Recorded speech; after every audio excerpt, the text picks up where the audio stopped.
Hello दोस्तों, ICES project के part 2 में आज हम वर्कर मोबिलाइजेशन से लेकर अटेंडेंस तक की पूरी प्रक्रिया के बारे में बात करेंगे। दोस्तों, किसी भी गवर्नमेंट स्किल्स ट्रेनिंग प्रोजेक्ट की सफलता सिर्फ ट्रेनिंग पर निर्भर नहीं करती है, बल्कि उससे पहले 5 इम्पोर्टेंट स्टेप्स को फॉलो किया जाता है। अगर वर्कर सही नहीं है, रजिस्ट्रेशन सही नहीं है, आधार वेरिफिकेशन में गलती हो गई है, या बैच गलत बन गया है, या अटेंडेंस में कोई समस्या आ गई है, तो इन गलती की वजहों से पूरा प्रोजेक्ट प्रभावित हो सकता है। यही कारण है कि ICES प्रोजेक्ट में ग्राउंड लेवल एग्जीक्यूशन को सबसे इम्पोर्टेंट माना जाता है। आज की इस वीडियो में हम शुरुआत से लेकर अटेंडेंस तक की पूरी प्रक्रिया को डिटेल में समझेंगे। अगर आप ट्रेनिंग पार्टनर हैं, प्रोजेक्ट कोऑर्डिनेटर हैं, सेंटर मैनेजर हैं या इस प्रोजेक्ट में काम करना चाहते हैं, तो ये वीडियो आपके लिए पूरी ट्रेनिंग मैनुअल की तरह काम करेगी। वीडियो में आगे बढ़ने से पहले अगर अभी तक आपने हमारे चैनल जेजेंट एजुकेशन पॉइंट को सब्सक्राइब नहीं किया है तो चैनल को सब्सक्राइब जरूर करें।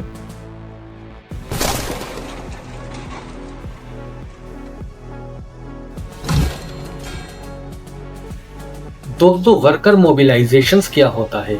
सरल भाषा में योग्य कंस्ट्रक्शन वर्कर की पहचान करना, उन्हें प्रोजेक्ट के बारे में जानकारी देना और उन्हें ट्रेनिंग के लिए तैयार करना। इस पूरी प्रक्रिया को वर्कर मोबिलाइजेशन कहा जाता है। ध्यान रखिए, गवर्नमेंट किसी भी संख्या को पूरा करने के लिए लोगों को नहीं जोड़ना चाहती है, क्योंकि इसका मुख्य एम ये है कि वास्तविक कंस्ट्रक्शन वर्कर ही इस योजना का फायदा उठा सकें। इसलिए मोबिलाइजेशन केवल संख्या बढ़ाने का काम नहीं है, बल्कि सही व्यक्ति तक योजना पहुंचाने की प्रक्रिया को मोबिलाइजेशन कहा जाता है। दोस्तों, सवाल ये उठता है कि वर्कर कहां से मिलेंगे? तो ICES प्रोजेक्ट के माध्यम से 3 इम्पोर्टेंट सोर्स बताए गए हैं। नंबर 1, लार्ज कंस्ट्रक्शन साइट्स, जहां apartment projects, commercial buildings, hospital, factories, government buildings या कोई बड़े इंफ्रास्ट्रक्चर प्रोजेक्ट चल रहे हैं। यहाँ पर आप साइट इंजीनियर,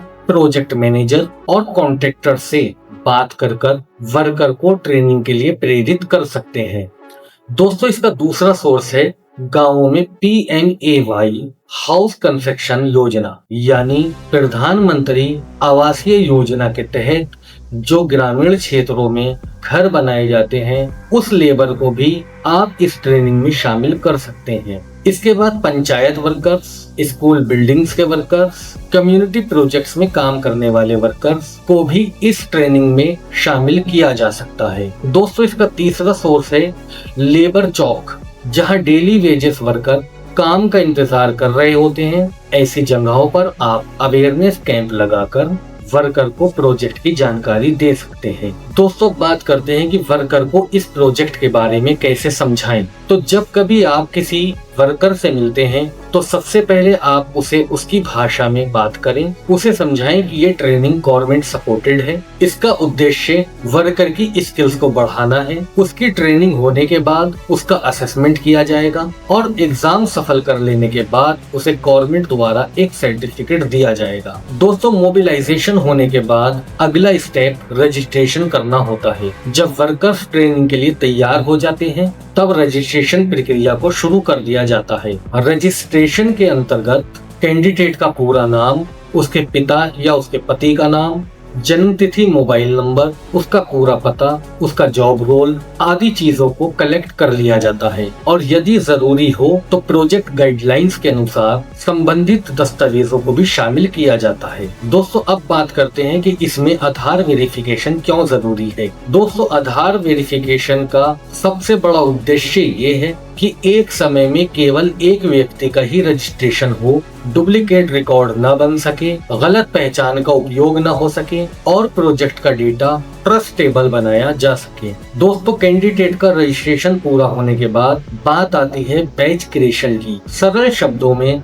एक निश्चित संख्या के वर्कर्स को ट्रेनिंग के लिए एक समूह में ऑर्गेनाइज किया जाता है। एक बैच में अधिकतम 40 कैंडिडेट की संख्या हो सकती है और बैच बनाते समय कुछ बातों का ध्यान रखना पड़ता है। जैसे कैंडिडेट का जॉब रोल समान हो, ट्रेनिंग शेड्यूल स्पष्ट हो, ट्रेनर्स उपलब्ध हो, ट्रेनिंग का वेन्यू तैयार हो और वर्कर को ट्रेनिंग की पूरी जानकारी दी गई हो। दोस्तों, ट्रेनिंग के दौरान अटेंडेंस सिस्टम भी अपने आप में एक इम्पोर्टेंट रोल प्ले करता है। किसी भी गवर्नमेंट प्रोजेक्ट में अटेंडेंस केवल प्रेजेंट एब्सेंट दर्ज करने का माध्यम नहीं होती है। प्रोजेक्ट गाइडलाइंस के अनुसार जहां तक लागू हो, अटेंडेंस आधार बेस्ड या बायोमेट्रिक प्रणाली से ही ली जानी चाहिए और जो कैंडिडेट साइट पर या ट्रेनिंग में प्रेजेंट हो, उन्हीं कैंडिडेट की अटेंडेंस को मार्क किया जाना चाहिए। दोस्तों, कैंडिडेट की अटेंडेंस कंफर्म करती है कि ट्रेनिंग वास्तव में हुई है या नहीं, कैंडिडेट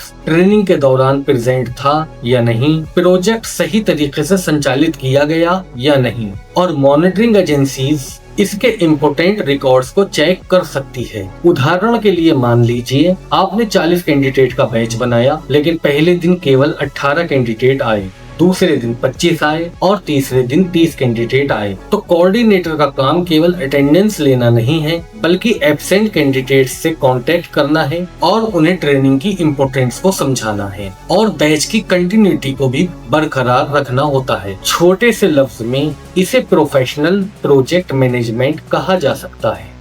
तो दोस्तों, आज के एपिसोड में हमने बात करी कि वर्कर मोबिलाइजेशंस क्या है, वर्कर कहां से आते हैं, रजिस्ट्रेशन कैसे होता है, आधार वेरिफिकेशन कैसे होता है, बैच क्रिएशन कैसे किया जाता है और अटेंडेंस इकोसिस्टम्स की इम्पोर्टेंस क्या होती है। यदि ये वीडियो आपको समझ आई हो तो वीडियो को लाइक और चैनल को सब्सक्राइब करना ना भूलें। अगर आपके मन में किसी तरीके का कोई सवाल है तो कमेंट बॉक्स में जरूर लिखिए, मैं उसे अगली वीडियो में आंसर करने की पूरी कोशिश करूंगा। मिलते हैं अपनी अगली वीडियो में। Thank you so much.